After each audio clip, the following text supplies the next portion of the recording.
可能係會好艱苦困難，而且吃力不討好。但係警務工作亦可能會係穩陣、相當容易以及有收穫嘅。呢兩者之間當然係任你選擇，而事實上完全係睇下你自己點樣去做嘅啫。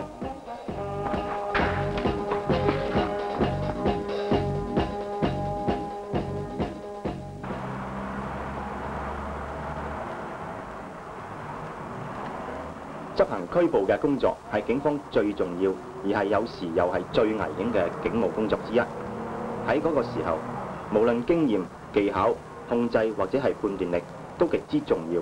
若果做得有乜嘢差錯，唔單止係警方同市民之間嘅關係會受到打擊，而且你可能會自陷險境。車長請停車，嗰度有條飛仔，唔知做乜撚嘢喺嗰度。睇情形，呢位 PC 阿陳又搞彎晒啲嘢啦。話咁快，佢就搞到現場隨時可能發生更多嘅暴力。佢單係睇表面嘅情形，冇考慮其他可能性。佢淨係曉得嚇窒人哋先，然後至慢慢質問。嗰兩個後生仔當時並冇諗住逃走，就係可能有特別嘅原因㗎。但係阿陳似乎一於好少理，呢種衝動嘅習慣使佢武斷咗整件事情。就算嗰個後生仔真係有罪，都應該俾機會佢自己投降，唔用武力。話到尾啊，並非所有受嫌疑嘅人都準備拒捕㗎，甚至可以講並非真係有罪添。嗱，今次可能打出大件事啦。就咁樣，呢位衝動兼惡死嘅差佬，使到小事化大，搞到群情洶湧，隨時發生騷動，而且佢本人完全失去市民對佢嘅尊重，真係攞假嚟丟。而家我哋再從頭嚟做一次，今次係正確嘅做法。要記住，每件事情都未必會係第一眼睇落去咁簡單嘅。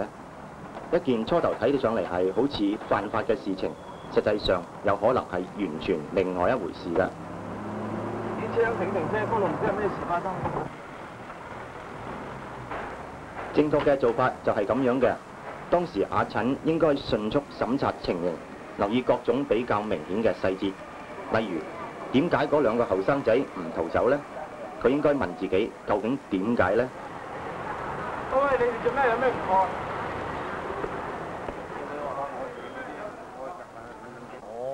喂，你哋做咩有咩唔妥啊？呢條友啊，我每一翻屋企猛咁喊，話呢條友撩佢。冇，我冇撩佢啊，冇。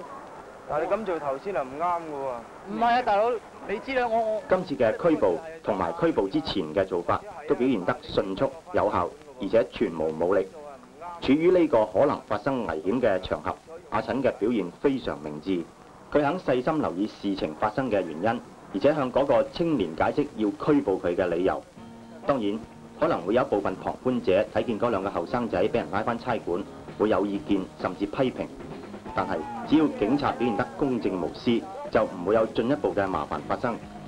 其實喺剛才嘅情形之下，多數都係有益冇害，而警方同市民嘅關係會更加良好。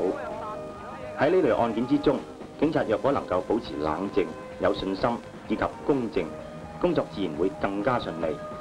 每做一件事情，錯誤嘅方法有好多，正確嘅辦法就只有一個。首先選擇正確嘅辦法，通常會事半功倍。呢兩者之間當然係任你選擇，而事實上完全係睇下你自己點樣去做嘅啫。